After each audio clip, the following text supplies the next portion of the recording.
Right now at Gap Factory and Banana Republic Factory, save 50 to 70% off everything in stores and online. That's right, 50 to 70% off everything. Celebrate the 4th with dresses from $19.99 at Banana Republic Factory. And at Gap Factory stores, tees start at $4.99. Plus, save an extra 40% off clearance. Sale ends Tuesday.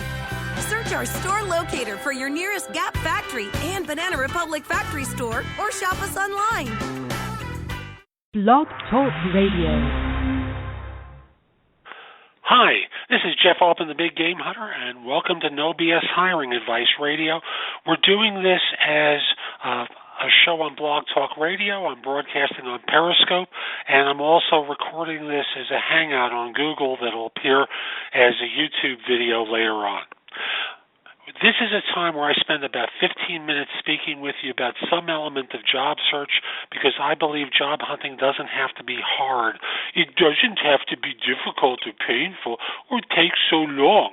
It's just the skills needed to find a job are different than the skills needed to do the job. And in hiring, there's a similar scenario. Firms engage in practices that frankly interfere with their ability to get the people they say they want to hire.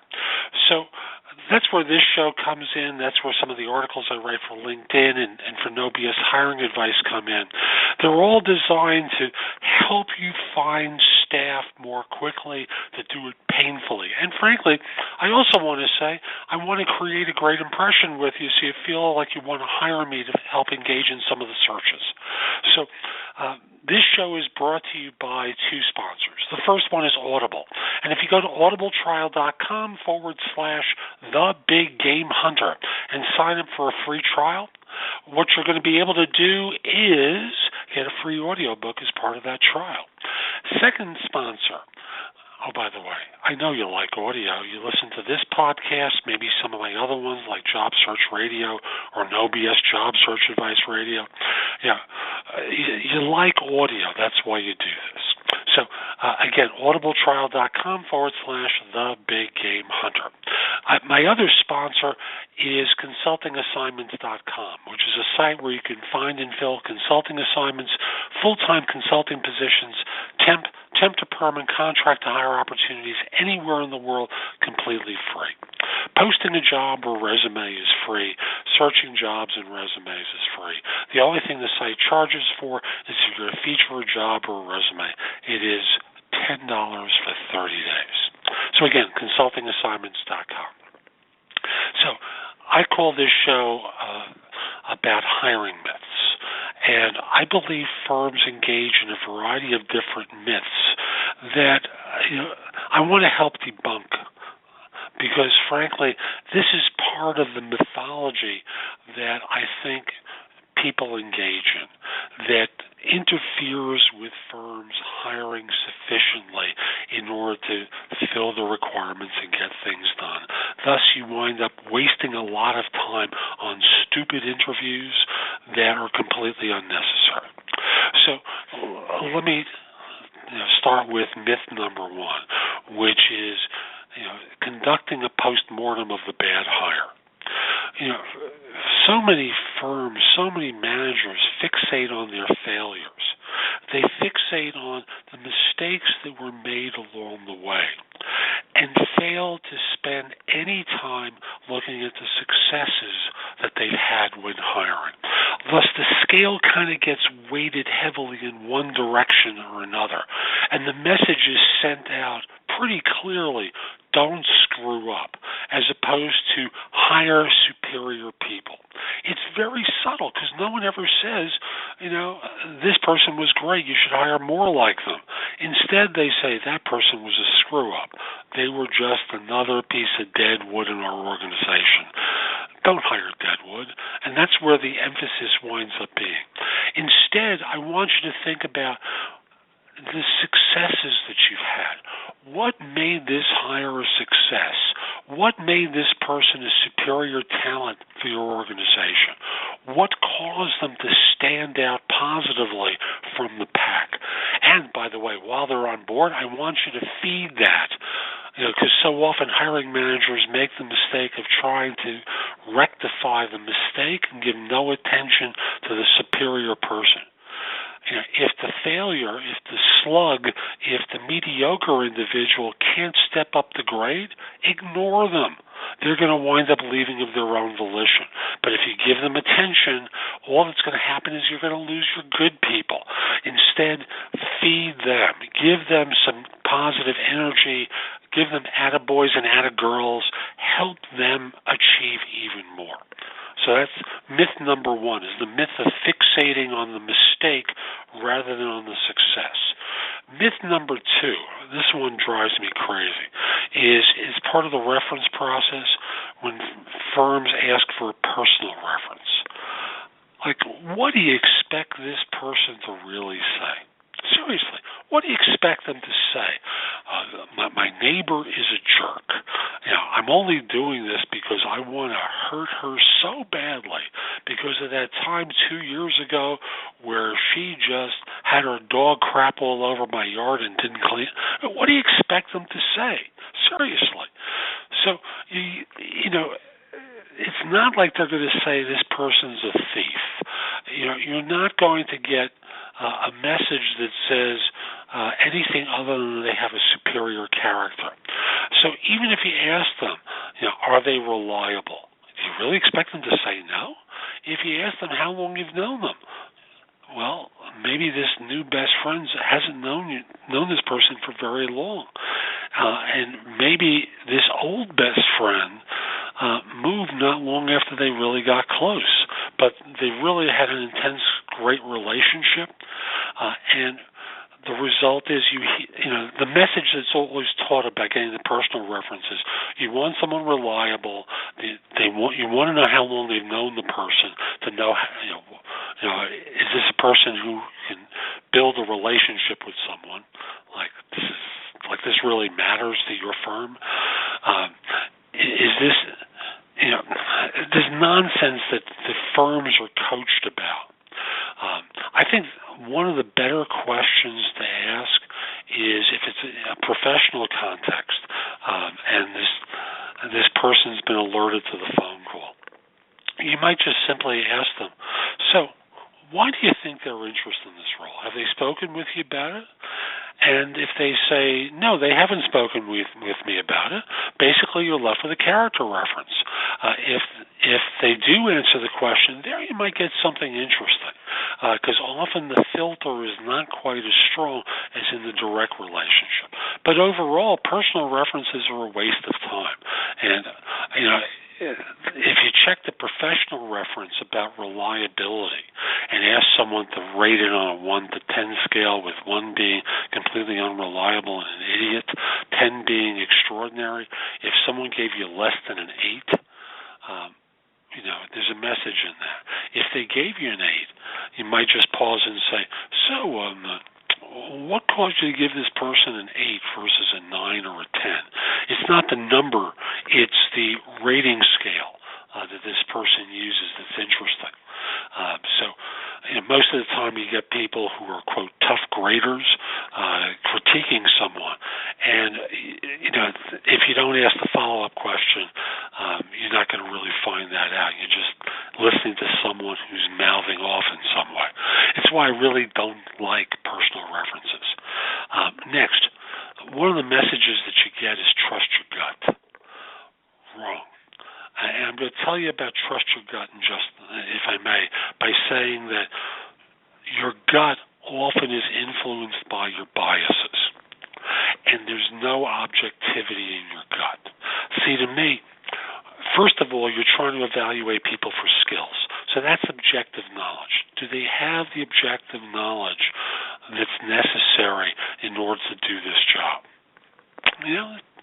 That's the real question you have to ask yourself. So that's number one. Do they have the experience? Do they have the objective knowledge to do this job? And then from there, when you start getting into things like gut or fit, often bias rears its ugly head because it's the way people discriminate against people of a different type that they don't really know. Stick with the knowledge base. And I also say stay off the fit thing, because here's where it really breaks down for me. When I listen to people talk about fit, I think back to American presidents who surrounded themselves with yes men and now yes women, and no one gives different opinions. Everyone's on the same page with one another. And what you really want are to hire some rebels for your group. You want to hire people who do fit differently rather than people who fit a conventional response. So don't go by your gut. Go by knowledge. Go by personality. I love to hire people. I've done this for many years. I've hired people that are completely different than the personality of the group, and they have been extraordinary. Now, it does cause some disruption in the group at times, but as long as you basically feed that pig by saying, I want diversity of viewpoints. I want people who think differently. I'm not always going to agree with you. I'm not always going to agree with them, but I need to hear the other side. That kind of quells the rebellion.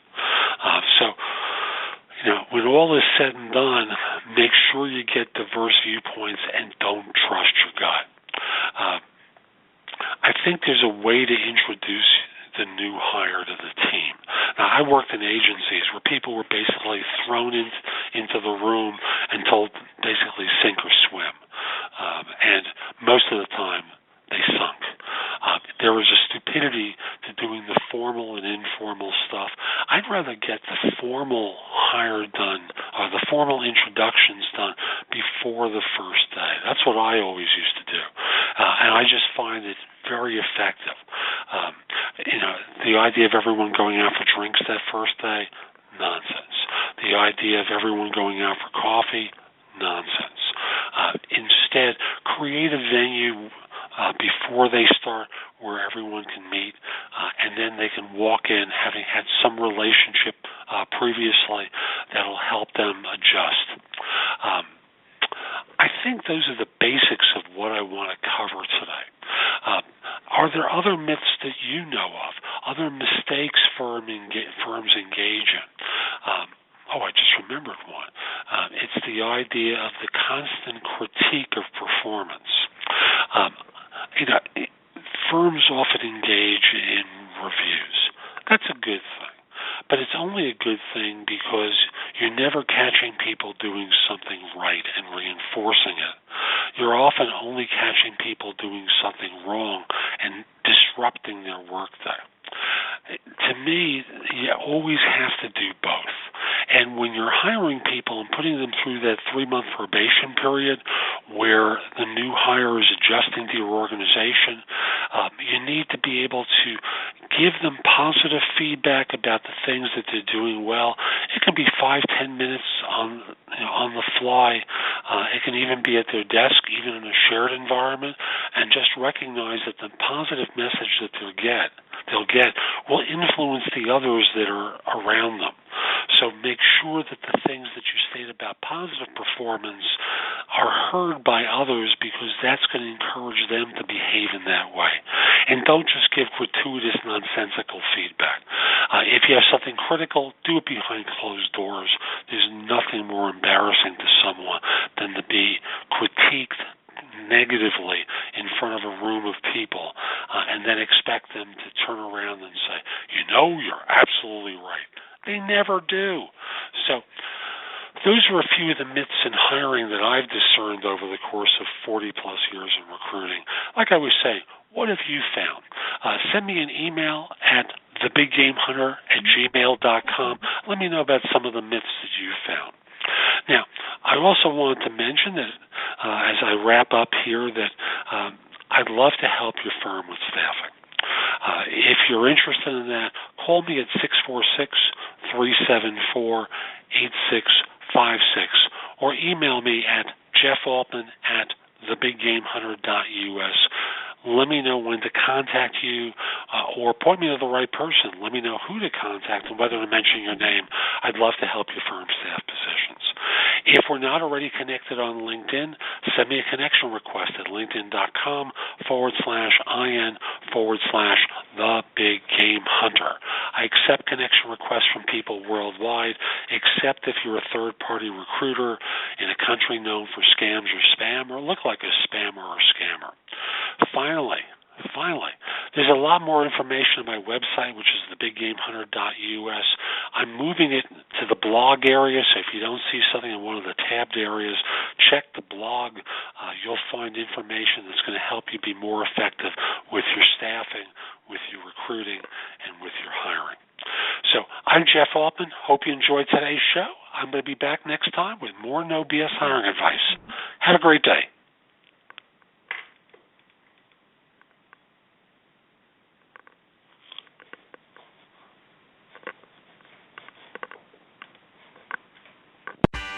Right now at Gap Factory and Banana Republic Factory, save 50 to 70% off everything in stores and online. That's right, 50 to 70% off everything. Celebrate the 4th with dresses from $19.99 at Banana Republic Factory. And at Gap Factory stores, tees start at $4.99. Plus, save an extra 40% off clearance. Sale ends Tuesday.